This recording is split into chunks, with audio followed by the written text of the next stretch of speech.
C'est donc un vent d'espoir qui flâne sur le marché des Niamey. Sur les étals, le sac de céréales Saline témoigne d'une réalité que peu de consommateurs auraient pu imaginer il y a encore quelques mois. Les prix ont drastiquement chuté, et cette fois, pour de bon, selon toute vraisemblance. Au marché Katako, comme au grand marché de Niamey, les vendeurs les confirment. Le sac de 1200 kg qui s'est négocié à 38 000 francs CFA l'an passé s'échange aujourd'hui à seulement 15 000 francs. Même pas la moitié du prix initial. Même constant pour le sorgho, le maïs à 16 000 francs ou encore le sac de niébé à 27 000 francs CFA.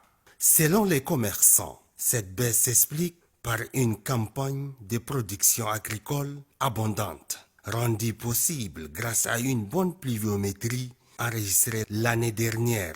Une offre suffisante qui permet aujourd'hui de répondre à une demande toujours forte, sans pression sur les prix. Pour les consommateurs, c'est un soulagement. Ces paniers alimentaires devenus plus légers leur redonnent du souffle en cette période de défis économiques. Cette dynamique positive ne se limite pas seulement à la capitale, mais plutôt à travers les autres localités du pays. À Zender, par exemple, la population commence déjà à consommer le niébé fraîchement récolté cette année. N'est-ce pas un signe supplémentaire des marchés désormais bien approvisionnés? Une situation que le Niger n'avait pas connue depuis plus de 3 décennies. Pour preuve, sur les 35 dernières années, les prix moyens des céréales n'avaient jamais atteint un tel niveau de baisse. Une tendance que certains attribuent aux mesures de régulation mises en place par les autorités de la refondation. Cette baisse des prix, au-delà du soulagement économique immédiat, illustre un modèle qui fonctionne. Une chaîne agricole résiliente, une régulation efficace et des marchés plus justes.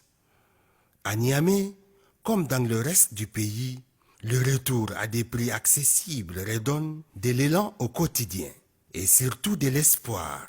Le Niger, par ses efforts, redonne du poids au panier sans vider les poches.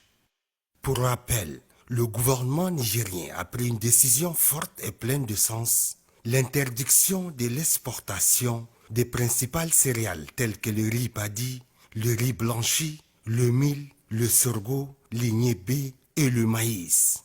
Cette mesure est stratégique, vise à garantir la disponibilité de ces denrées essentielles sur le marché national en faveur des populations.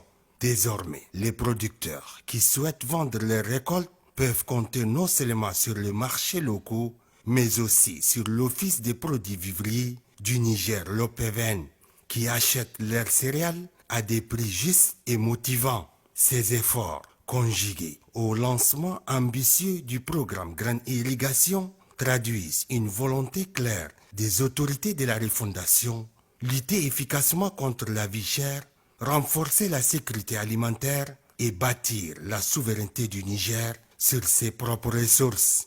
Il faut les souligner. Les fruits de la dernière campagne agricole sont porteurs d'espoir. Leur succès salutaire et abondant est une bénédiction du Tout-Puissant Allah, exaucée par les prières ferventes des Nigériens à travers le pays. Un élan de foi, de travail et de solidarité qui mérite d'être salué.